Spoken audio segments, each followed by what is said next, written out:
everyone, and thank you for being here today with me and all of our colleagues on the occasion of International Women's Day for our little tea time chat. As all of you know, the theme for this year's Women's Day is actually Inspire Inclusion. And the more I thought about it, the more I realized that inclusion can mean so many things to so many people. And today I wanted to chat with you about your personal take on inclusion and what it means to you on a personal level, what it means to you on a professional level. So Priscilla, let me start with you. You've actually grown up with two parents who worked in the judiciary in Mauritius. Yet when you started, you actually chose to be a private practitioner and you founded your own chambers. How was it for you when you started off? Did you sort of face any criticism? Did anyone try to discourage you in doing that? Actually, Kaajal, very good question. Because at the time when I came back to Mauritius, so both parents were in the government service. Okay. And the first thing that my dad said is, you have to join the government service. Okay, right. You will not be a private practitioner, because he really wanted me to have security of job. And for many years, my dad was very disappointed, extremely disappointed. Okay. Each time he'd see someone from the state law office, from the office of the DPP, he'd be like, it could have been you. Oh, wow. And he, in his mind, I should either be a government servant or I should be a teacher, because that would be an ideal job for a woman. So yes, it wasn't easy for me to be in private practice. It wasn't easy for me to explain to him that I wanted to be independent. But the reason why I wanted to be in private practice is that I am fiercely independent as a person, and I really wanted to be independent. And that's the job I wanted to do. Yeah. I wanted the flexibility, I wanted to do corporate law, and that's like 25 years ago. Wow. When corporate law wasn't necessarily the thing to do, like today. So I knew what I wanted to do, and I had to stand up for myself. I think that's pretty amazing to hear about. And while doing all of that, you were actually, a mum to two kids.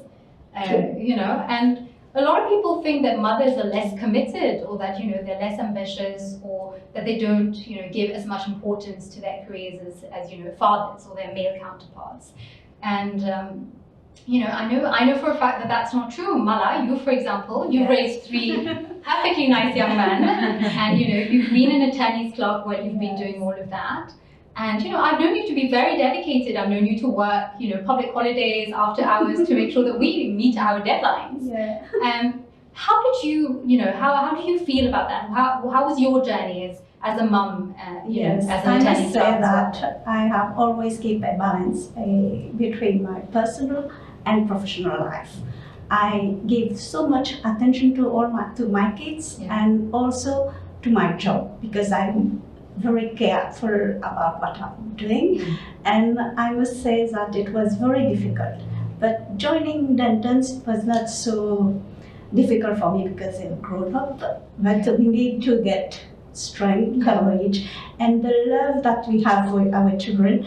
This kept me younger. And it's great, very great. But I love my job also. That's why I always care for attention with all. I respect everyone, my colleagues, my attorneys, barristers, everyone. So I am very happy where I am today, and so proud of my children also. And now I must say, I feel very at ease. Oh yeah, of course, with that sort of career path, it's incredible. It really is. And you said something very interesting. You were talking about balance. And this is something that we as women, we talk about a lot, and I know for a fact Juhi and I, we speak about it all the time. And nowadays I feel like balance has sort of become this measure of success, right? It's not only about working hard or making it work at home or being a housewife. And Juhi, you've recently been to the One Young World Summit on behalf of Dentons. And I know that you've attended some very interesting lectures on personal and professional development. As a young barrister, how do you look at balance? How do you achieve balance? Is that something that you're looking at? Yeah, no, definitely. Like we said, we always talk about it. But just coming back to the word success, like you said, it doesn't mean the same to everyone. Absolutely. So there can be women who love working extra hours, and there can be women who love just being housewives. So it really can't be measured in that sense. But that is where it's important to strike a balance and to be conscious enough to do it, right? So, I mean, your career can grow and can be very fulfilling, but at the same time, if you don't grow in your personal life, you won't even realize when it will become burdensome and bring a stop to it all. So I guess they are not mutually exclusive, and it's very important to grow in that manner. Coming back to the one young word, yes, indeed, I had the opportunity to hear out so many young leaders and entrepreneurs who talked about their career, their projects, and their work. And there are just two words, or maybe 2 to 3 words that come to my mind right now is passion, determination, and of course, know what you're doing. So that comes back to what I was saying. You have to make a conscious effort in everything that you do. So for me, on a personal note, to draw a balance, I think it's about being disciplined. I've realized that if I'm disciplined in my work, I need to be disciplined enough to stop working and go to the gym. And I need to be disciplined enough to get back home and to cook for myself, for example. So I guess discipline is very important in striking the right balance. And Kristopher, I actually have a question for you about that. You've actually been coached and led by 2 women during your pupillage as a barrister. And, I'm sure that must have been very interesting. Is there anything that you want to share? What is it like being led by 2 strong? And having said that, one of them is sitting right here. So, be careful. Firstly, I would have to say that I'm really honored and privileged to be here, to be surrounded by amazing and strong women. And I was really blessed in terms of always being surrounded by strong women. I had an amazing mom who taught me amazing values, good values. I had a sister who I always wanted to be like. She was always first in class, knows 5 languages. Wow. First class honors, and she's just amazing. I always wanted to be like her. And for me in life, I always admire people who, be it men or women, overcome challenges, go through difficult situations and navigate through them, And we all know women go through more obstacles 2 or 3 times more than men. And especially in workplace, or in legal profession, I would say, like in Mauritius back in the days. Now we have, of course, more women in the legal profession, but back in the days, no. When I started my pupillage, I needed someone who would go through obstacles, and especially I would say women, because I say they go through so much, and to be able someone to have a career, to have made a name in a way, because they've been through so much, and they create character, I would say, and I needed someone like that to mentor. And this is, in a way, what I really appreciate and admire, because women, they go through so much, and to be able to overcome this, they create character, like I said, and I think men should really, see us as peers in a way. Yes. So we do have, incredible women in the office, and so many of them as well. I'm very proud to say that, dentists were very diverse in a lot of ways. And I don't know why, there is this perception sometimes that women are less ambitious, or that they care less about their careers than men. When studies have shown that this is just not true. Women do care about their careers as much as men do, and they are very ambitious. And even as attorneys, Hemrani and I were both attorneys, and we see that, we work with some incredible women, and we've actually got more women attorneys than men attorneys in our team. So Hemrani, as an attorney who works with 9 incredible women, myself included, I'm kidding. So Hemrani, as somebody who works with about 9 other women, in the litigation team as attorneys, what is it like? Actually, I would say I feel that the ambition is there, because at Dentons we are always on the move, like trying to embrace new expertise. We are willing to learn new skills, be out and about. And just like Juhi mentioned, like she's been to the One World Summit, where she's readily available to share those insights and experience. I remember getting quite a few emails from her, sharing her contribution, like how it can benefit the firm as a whole. So I would say the ambition is there. I can see that at Dentons we make like the work livelier by trying to learn new things, sharing them within the firm so that we can grow together. I believe we value a lot more, it's about growing together and sharing, and it's more about the team spirit that actually prevails. And like you mentioned, the ambition, we were talking about the work-life balance. I would say there is also the work-life integration, which is quite important, which actually changes the very definition of ambition, because through the pandemic and everything, as you can see, is that women actually we emerge in finding ways, it's embracing flexibility and how we can actually integrate both our personal life and work together and see how we can bring about more valuable and innovative work so that we can grow. And this is how I see the women within the firm. You know, the flexibility is something that, you know, we've learned to appreciate and learn to look for. And, you know, I think the misconception sometimes is that only women look for flexibility. And I don't think that's true. You know, studies have shown that, you know, even men, you know, they value flexibility and they place a very high premium on it. And, you know, Kate, for example, you know, you have two very young kids, you know, amazing kids. And I'm sure that, you know, you value flexibility as well. But is it, do you see yourself as valuing it more than your male colleagues? Is that something that you see, or do you think it's something that everyone values, men and women, fathers and mothers? I do think it is something that everybody values.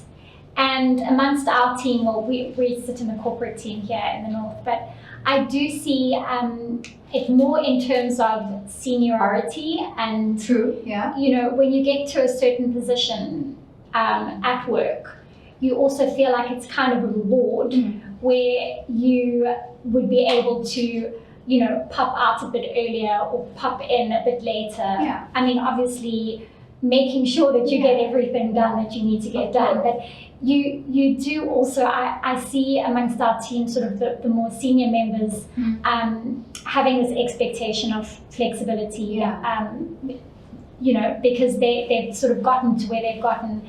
And I mean, I also see amongst the dads, I see that, you know, they're also contributing to family. You know, they're also maybe having to, you know, take their child to the doctor, or so it's also really, really nice to see, you know, dads playing a role as well. I've been very lucky because my kids are small, but I've got a very supportive husband. So, you know, he's often, I feel like he, in as much as he can, he equally steps in. And I don't think I would be able to work a full-time job with two small kids if I didn't have that support. And I also see in Mauritius a lot of, you know, family support, you know, with parents and sisters. And so I think your family support is so key. And I just wanted to touch on what Marla said earlier. I mean, it's so fantastic to see your sense of achievement and content with your 3 grown-up kids. And you know, there is such a thing as a likability bias in this world. People tend to look at women as this sort of communal figures, right? They tend to be motherly. They tend to be, you know, not very assertive, and, you know, very compassionate, etc. So you tend to look at the woman in that sort of traditional sense. Whereas if a man is being assertive and, you know, strong and you know, vocally strong, I mean, you see it as normal. You see it as a sign of competence. Priscilla, have you ever sort of, you know, experienced that sort of bias? You know, you're a senior partner at Dentons. You meet, you know, partners from all over the world. And what sort of experience have you had? Is there any sort of bias that you've ever seen or experienced yourself? And what do you think we can do to, at Dentons at least, to sort of fight that? Kaajal, I think my answer might surprise you. But I have actually encountered the opposite. Okay. Yeah, I think that women before us have done a lot. That's true. And they needed to be, I'm not saying they needed to behave like a man, but they needed to be extremely strong, vocal, and to be accepted and to be able to lead. I think nowadays, thanks to women before us who have had to be like that, I think we can be ourselves. I believe in being myself. I haven't tried one day of my life to be more of something, whatever that thing be. I am myself every day, and I haven't had any problem where anyone wanted me to be more communal, nicer, or whatever. I believe that whatever you say, you have to remain polite. You have to speak in a certain tone, and the content matters, but you do not really have to, gesticulate to say things. You say things in the same tone, in the same manner. It's a message when you pass. I think as a woman, we communicate as a woman. The way we do. Each woman is different. There is no standard woman. And I don't know what they expect us to be like. We do not expect men to be anything like that. So I don't worry too much about that. I am myself. I believe we are ourselves. Hemrani, you actually deal with a whole lot of people. As an attorney, you deal with clients, you deal with barristers, you deal with judges, you deal with clerks. We're basically dealing with a lot of people, doing a lot of communication, and as part of our job. Is there something that you have experienced that you might have perceived as being a microaggression? How would you deal with that? How would you, for example, advise a younger colleague or another woman to sort of deal with that sort of situation, if you have ever been in one? Yeah, in fact, during my early years of my career as an attorney, I would actually feel being a woman professional, actually dealing with clients was quite tricky. That's true. In the sense that they see you as a woman first, and then the professional side of things tend to be overlooked. And God forbid if you're a young woman, then they see you as a child. Exactly. In fact, it was not that our views were not credible. It's just that they tend to be compared to that of a male professional. Sure. So, and then what was another thing is that when you tell a male client like what needs to be done or what is expected of him, this could be seen as being too direct or like you're trying to intimidate him. And I've experienced earlier in my career as attorney, working with male peers were quite tricky as well, I would say, in the sense that you're there trying to assist them, but sometimes you pinpoint loopholes or maybe highlight any lacuna in the file. So, and then tell them or voice out, so they can feel triggered by this in the sense that they can actually interrupt you or actually cut you off by trying to hastily put across their point or proving themselves as right. And I've also seen microaggression in terms of with my friends, actually peers, when they are actually, it has an impact on their self-esteem and where you can actually, it triggers to the imposter syndrome, where actually they question themselves as to whether they fit within the legal sphere, they are doing the right thing, whether they question themselves, their own worth, and whether whatever we are doing, like in terms of advice, whether we are right in what we are doing, because they tend to be interrupted or questioned at each and every sphere of their career. So this is another form of microaggression. And unfortunate as it is, there are other peers who are mothers and actually they are seen as being less committed, or they can be seen as too chilled or relaxed, not being able to handle pressure, and to the extent of being unreliable. But this is something like we've seen wonderful women actually juggling as mothers, fulfilling their duties and also completing and fulfilling their tasks as professional wonderfully. So I see these are the kinds of microaggressions which women we face in this sphere. But what I have been able to deal with it in the sense that it's just like Priscilla said. You cannot fake your way through it. It's just be true to yourself, to your own values. And you will know just by being aware that self-awareness is very important, because you can actually identify those microaggressions and actually do something about it. The way you respond to it in a wise and prudent manner without actually vexing the other person. So I would say, so that's self-awareness, where you can actually regulate something, and also comes in creating awareness about microaggressions, because you're surrounded, so to have a better or a reliable and strong support system around you who can actually stand up and intervene and actually lift you up when you're faced with microaggressions, which can occur at any point in time, anywhere. Juhi, you're quite young, you started your career a few years ago, but as a young woman, is there any sort of situation or circumstance where you felt empowered to show your worth, within the workplace? I feel the old generation has built a pathway for us and a foundation for us. And today, I won't say all, but most women don't live in that intimidation and oppression by circumstances, by people, and by the world.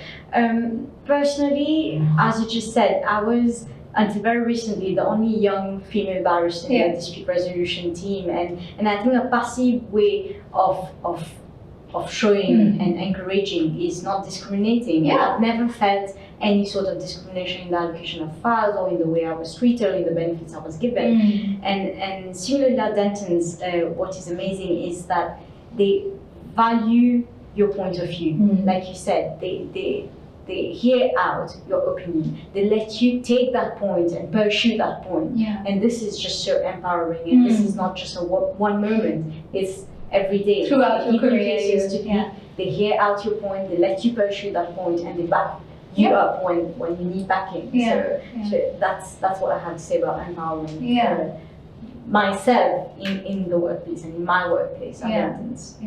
I think it helps that you have women all around, and Kate, you've actually grown up with two other sisters, so you're one of three sisters, and I'm sure that must have shaped you in a lot of ways.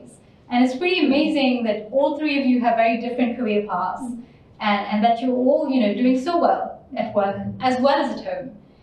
Is there anything that you learned from having sisters that maybe now helps you in the workplace? Yeah, no, absolutely. So I am the middle of three sisters, and the middle sister or middle child. It's quite a difficult role. We're often called the black sheep of the family. It's a syndrome, right? I think on the contrary. But being in the middle of three girls, I had a very dominating, strong older sister. And then I had my younger sister, who was by far the most, the favorite child. Oh, wow. So I was kind of like bobbing along in the middle. And I really had to assert myself amongst these two very strong characters. I mean, still to this day, we're in our late 30s, early 40s, and still when we're together, I have to assert myself, because my sisters are very, very strong characters. But I also find myself Priscilla will agree to this, I'm sure, but I find myself in a lot of work roles where I am the one in the middle. And I use tools from growing up with my two sisters. I mean, I'm often in the middle, I'm the coordinator, or I'm in between, or I'm passing on this information to that person, so it definitely helped me a lot. So when you have a supportive, inclusive environment, what can you not do really, And it has been shown that, if you thrive in an inclusive, diverse environment, especially at the workplace, 87% of the time, better decisions get made. To end this conversation, because the theme of this year is to inspire inclusion. I just wanted your very personal take on what inclusion means for you. Hemrani, let me start with you. When I say inclusion, what comes to mind? I think of sense of belonging and connection. Kate? Equality. Yeah, that's a good one. Chris? Harmony and complementary. Okay, Mala, what about you? Values and respect. Values and respect. Priscilla? I think of going the extra mile and over the top to try and make everyone feel included. And Juhi? Unity. I think that's the word. If you've got a mindset to unite people rather than divide, that's where inclusion will come automatically. Okay. All wonderful words, and I think each of us today has learned something, and we can go back home feeling, a little bit wiser maybe. Thank you all for being here, and thank you all for being so generous with your contribution. Thank you. Thank you.